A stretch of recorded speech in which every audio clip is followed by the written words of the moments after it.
welcome to the fourth and final instalment of the Artrium's watercolour project with me, Claire. Now, over the past few sessions we've looked at an introduction to watercolours, we've explored different techniques, we've looked at colour theory, colour mixing, and we looked at blending colours together, we looked at tints and shades. We've also worked on a little bit on portraits, and in this session we're going to be focusing on landscapes. So what you're going to need is your paint palette again. You're going to need paintbrushes, some water, like a glass of water or a cup of water to wash your brushes out. And I would also recommend getting a bit of sellotape or masking tape. I would recommend masking tape, but if you've only got sellotape, that's fine. So what I'm going to do this session, I'm going to walk through a watercolour landscape scene. It's up to you what scene you decide to do. It could be like a beach scene or a countryside scene, somewhere you like to go for a walk, just whatever, it's up to you. I would recommend having a reference picture to go off as well if you're painting something specific, but you can also just let your imagination go and design a totally made up scene off the top of your head if you're feeling brave. So I'm going to jump off camera now so you can see a little bit better what I'm doing, and I'll just talk you through all the different techniques that I'm using, and I'll show you how to sort of make a sky scene, because you will be probably adding a sky to your piece. So I'll just talk through all the way, and if you've got any questions, pop them in the comments box or pop them on the Artrium's Facebook page. I'd also really love to see what everyone's doing, so definitely post your pictures, send them over, and I bet everyone else would love to see what all the other members are doing with this project as well, so definitely get them posted. Okay, so I'm going to jump off camera now, and I hope you enjoy this video. So what I've started off by doing here is I have sellotaped my piece of watercolour paper down onto the table. I would recommend using masking tape instead, but unfortunately this is all I have at home, and I know that people don't really stock masking tape that much rather than sellotape, so don't worry if you've only got sellotape like me. Just be very careful when you're taking it off, and make sure your paper is dry before you take the sellotape off, and just peel it off really carefully, because there is a chance that it'll rip because it is a lot stronger than. So I've also positioned the camera so you can see it a bit better, so that it's not upside down like usual. I'm not the most technical person when it comes to this sort of stuff, but there we go. Hopefully you'll be able to see a bit better. I am working at an angle, so I'm trying to just get most comfortable so that I can give you the best sort of experience and demonstration of this.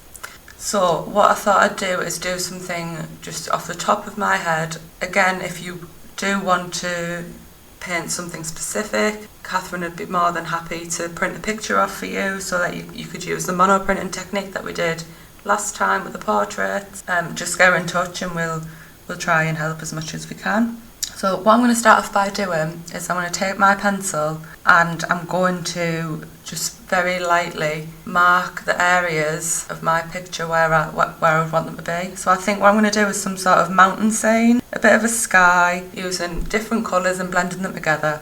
So I think I want my sky to be obviously at the top of this page, but probably about this point, very light line.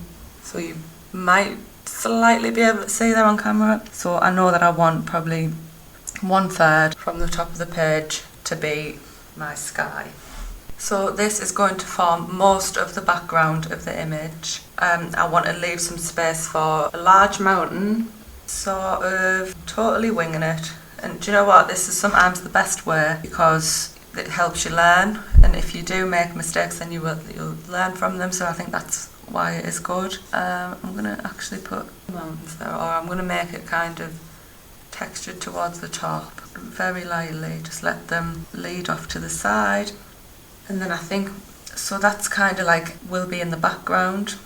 I think I'm going to add a bit of a middle ground here and do some smaller mountains towards the bottom, kind of hills. Have this area, and maybe I'll have a few trees So I'm just going to put lines where my trees are going to go because we don't want to put too much detail because then it might as well be a pencil drawing. Then I think I might have a little bit of like a reflective lake that kind of reflects the shapes of the trees and the mountain down the bottom. So I'm just going to very gently copy what I've done there in the opposite way, but it doesn't have to be perfect because when you see mountains or whatever reflecting in a lake, it's not going to be completely the same because of the ripples and stuff. It will be like a bit more blurred, but I think I'm quite happy with that for now. And it will all take shape once I add the watercolour.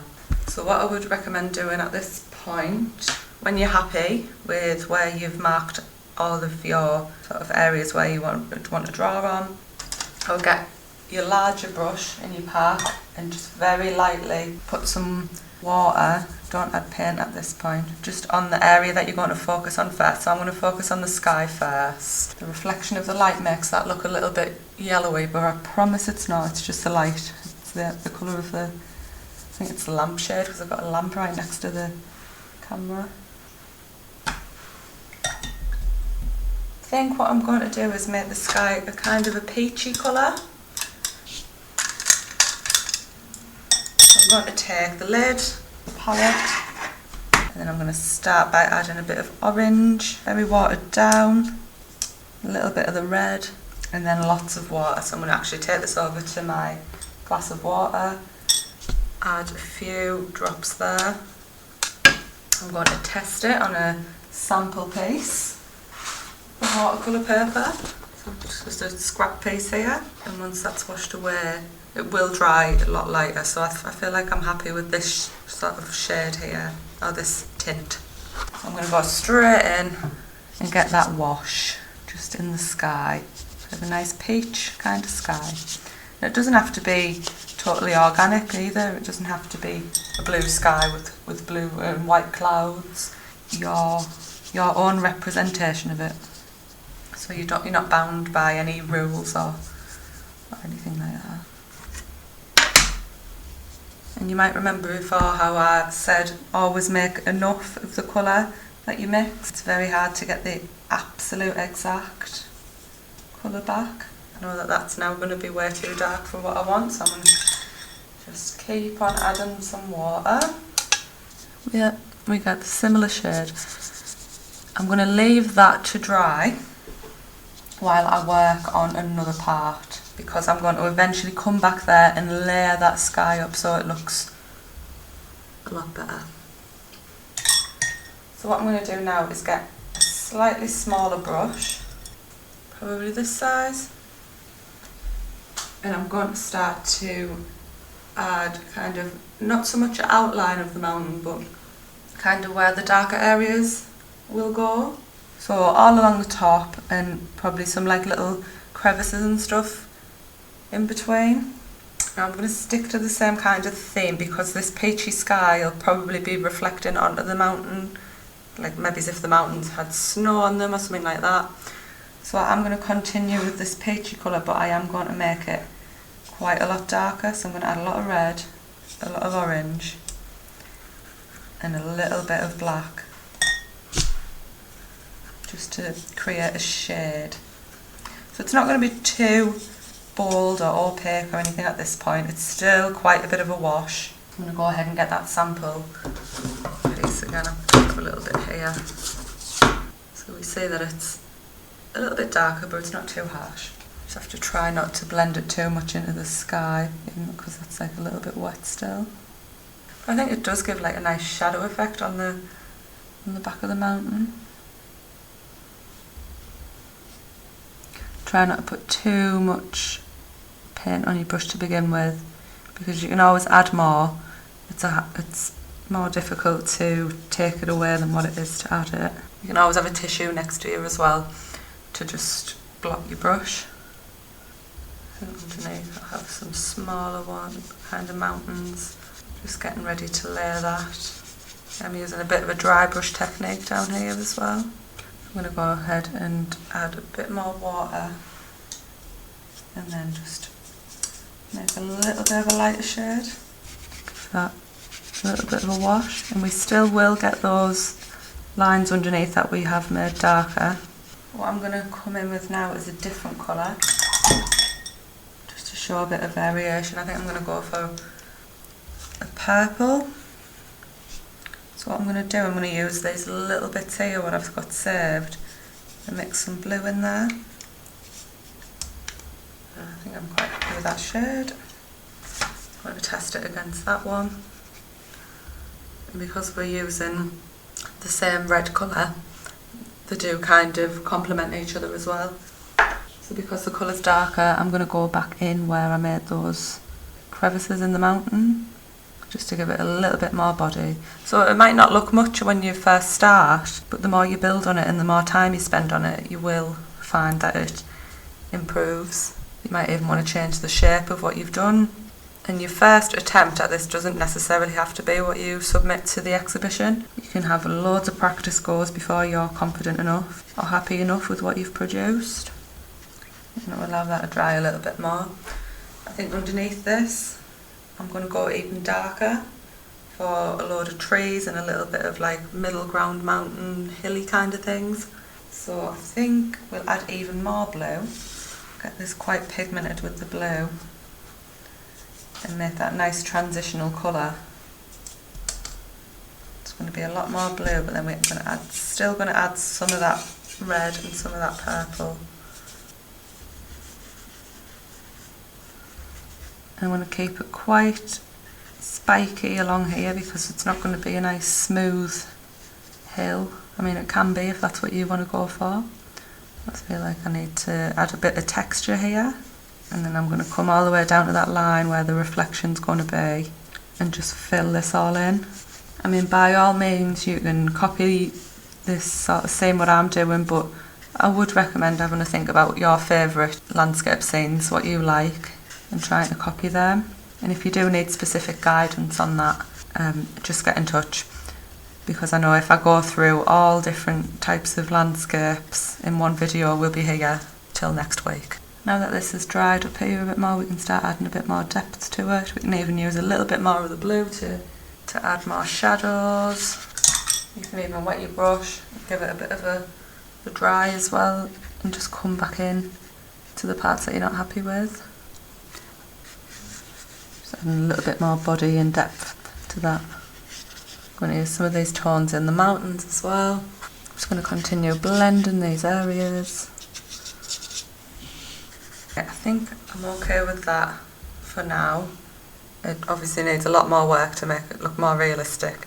What I'm going to do while that dries, I'm going to copy the shapes from here onto what's going to be the lake. What I'm going to do though is I'm going to add a bit more water to these shades that I've built, so that it kind of it reflects what is at the top of the picture, but also it isn't a total copy.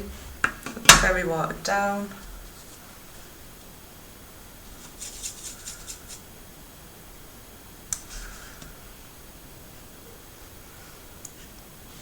So what I'm going to do here is just copy the line.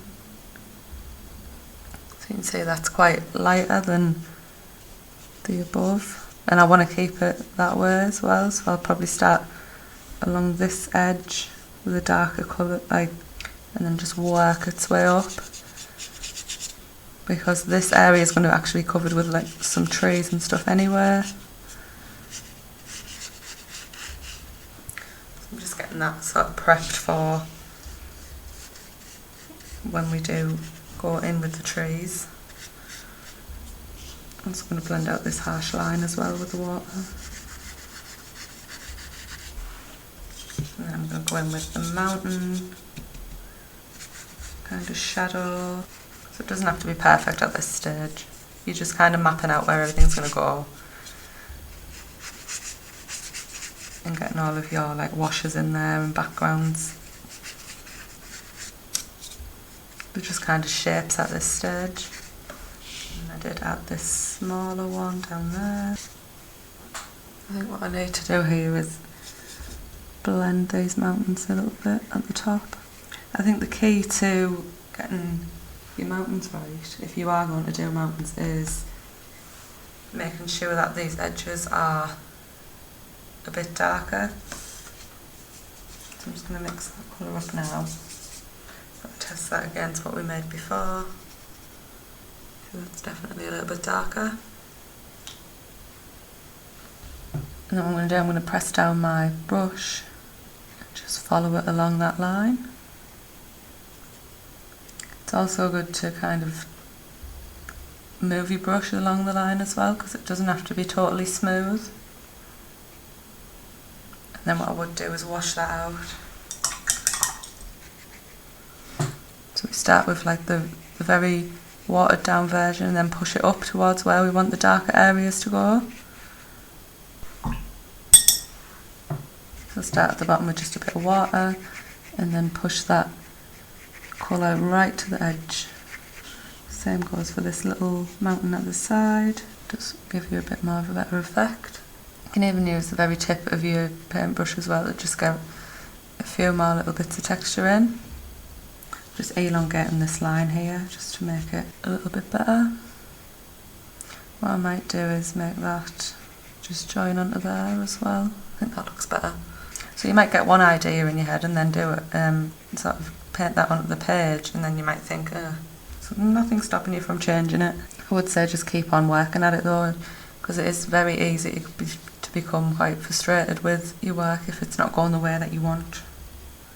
So what I would suggest is just stepping away for a bit, giving yourself a break and then going back when you're ready.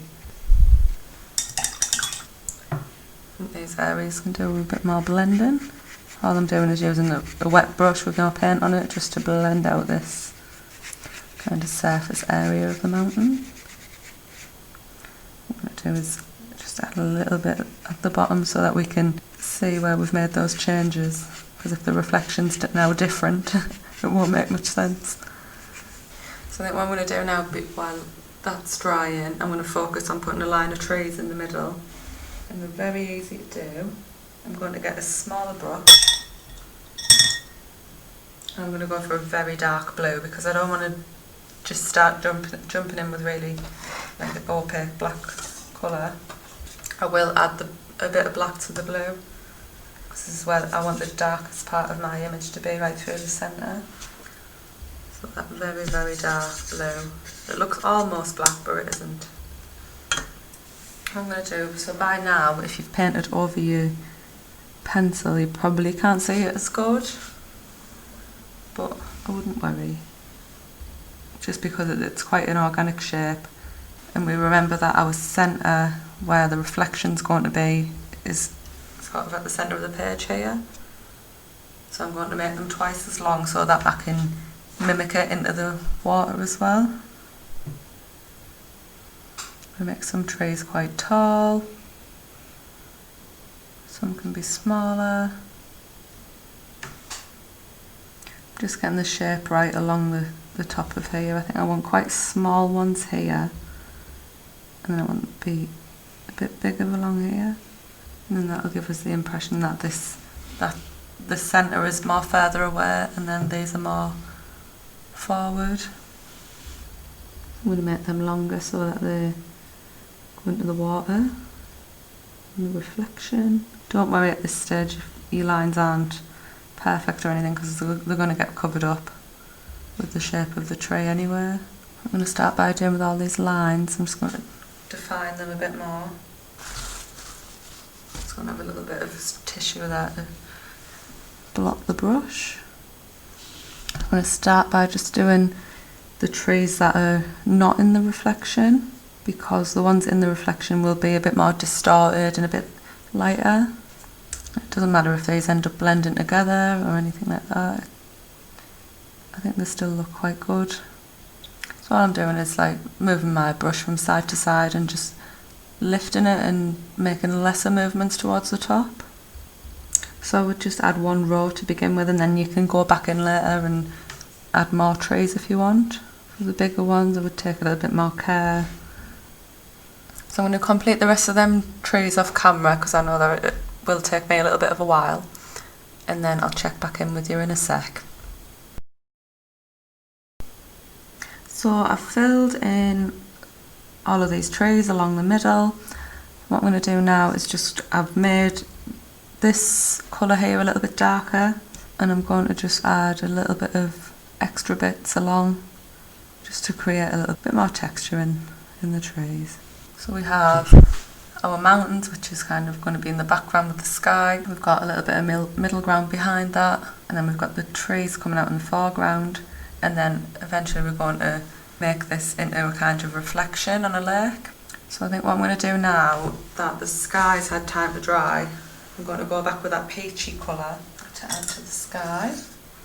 I might even suggest that there's even more mountains in the back, and then wash it all down. Just be careful if you are going in the little areas between the darker bits of paint like the trees there. Just be careful not to ruin what you've already done. I'm going to give that a chance to dry again, and then I might go in and put another layer over the top and maybe blot it a little bit with my tissue. I'm going to completely clean that large brush now, and I'm going to wash out everything on the bottom of here, just slightly. Just keep on adding a little bit of water so that this ends up being just a bit of a suggestion and a shadow. That adds a little bit more depth under the trees here as well, just by layering them all together. So that'll be prepped for when we add kind of a watery texture. So it's going to be kind of distorted as well when something is reflecting onto a watery surface. So don't think that it has to be perfect. Just blending out these very harsh edges here. So even though it's dried, I have went back in and I am able to soften those edges. What I'm going to do is I'm going to keep this dark colour here. I'm going to mix up a little bit more of it. And instead of using the small brush, I'm going to change this, because I used the small brush here for the trees. Went back to the large brush to wash out those areas. I'm going to use a medium-sized brush. It is just go through every tree and create a shadow in the water.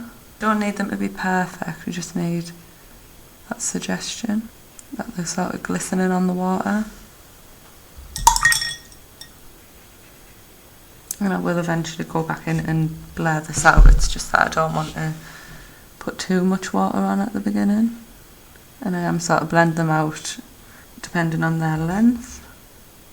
What I might actually try is starting with the smallest area and building that up, and that way we don't get that build up right at the end. Just continuing all the way along. So you can see that it's kind of turning into that ripple effect as well. So I'm going to give that a chance to dry a little bit, and then I'm going to do a little bit more work on the sky. So I might end up with a bit more. That is quite darker than what we had, so I'm just going to add a few lines and then I'm going to wash them out with just water.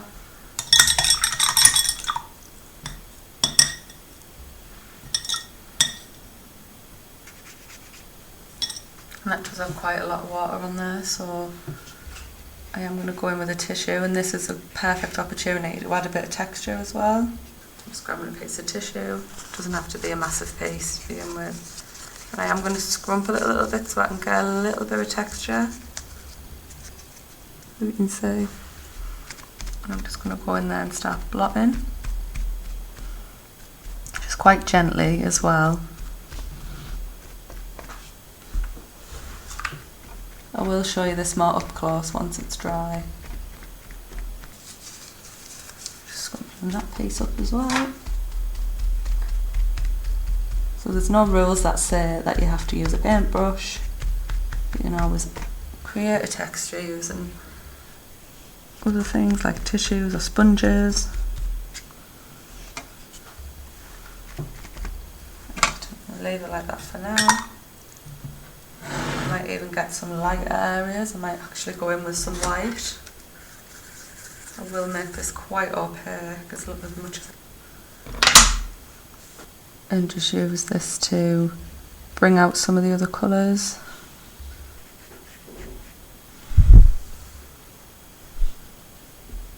Right, now I'll give the trees a little chance to dry.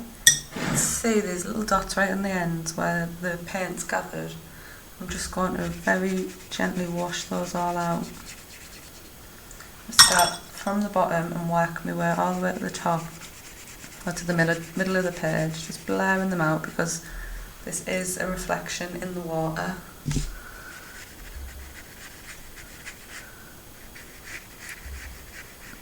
So it should just be like the suggestion of the shape. And that gives us like that nice line of the land. And the mountains are just suggested there as well. I think what I will do is build on that colour, because that is quite a large area where there's nothing really there. I'm just going to fill this in with very light purple.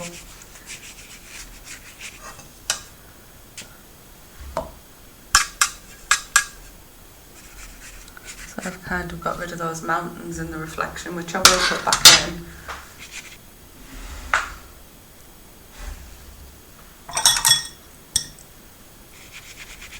So I'm just going to blend all them colours out. What you can do as well, because the paper does still crinkle, it's not as bad as what it would be if you didn't have it taped down, but what you can do is wait for it to dry, and then you could put some weight on it, like a big book or something like that, just to flatten it out. Make a bit of a darker purple now. I'll probably use this blue and add a bit of this red.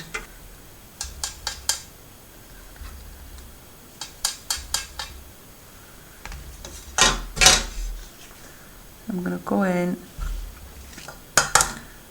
and just very gently outline where the mountain reflection would be, and just lead it all the way back up again to the middle. I'm going to create a little bit of texture here. Getting some tissue and just very gently picking that back up. And then going back in to clean these edges, smooth that out. I do want to keep a bit of water on here because it is supposed to be like a lake. So I'm obviously not going to keep that harsh line. I'm going to totally dry my brush and then just lead my brush up to the edges. Just using all different kind of brush strokes to push that colour away and just be left with a nice layer. I think what I would do is wait for it to dry and then work back on it even further. We can definitely see around here that that is a reflection onto the water, so it's kind of, you just have to keep on working at it. I hope this demonstration is give you a few tips and tricks on what you can do in the landscape scene that you decide to paint. I'm going to come back on camera now just for some final thoughts.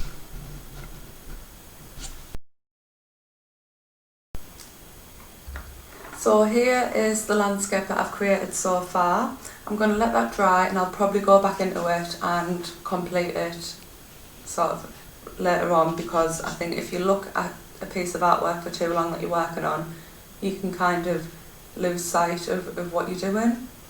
So I'm going to leave it for now. I hope that these videos have brought you a bit of comfort or a bit of a distraction during this current time. And more importantly, I hope that you've learned something and I hope that you've found it useful. I hope that you can build on your skills, and I hope that you enjoy using the watercolours. It's not actually my preferred art form. I'm more like, I studied illustration when I went to uni, so I'm more like on the computery digitally side. But I do like going back to the more natural forms of artwork. And I have really enjoyed creating these videos for you. It's nice to connect with people from the Artrium. It's nice to still be part of the community. So anything that you create, please send it to me, put it on the Facebook page, send it to Catherine if you don't have Facebook, and she will definitely show me what everyone's been up to. Just try your best. There's no pressure to create anything if you really don't want to. Just try and take part and do your best. But yeah, I really hope you've enjoyed these videos. I've certainly enjoyed creating them, and I can't wait to see what everyone comes up with for the competition at the exhibition. Hopefully we'll be able to still go ahead with the exhibition depending on what the government say, but if not, I'm sure we will be able to do some sort of online exhibition. So yeah, I really hope you've enjoyed these workshops, and I'll say goodbye. Thank you all very much, and I hope you all stay safe.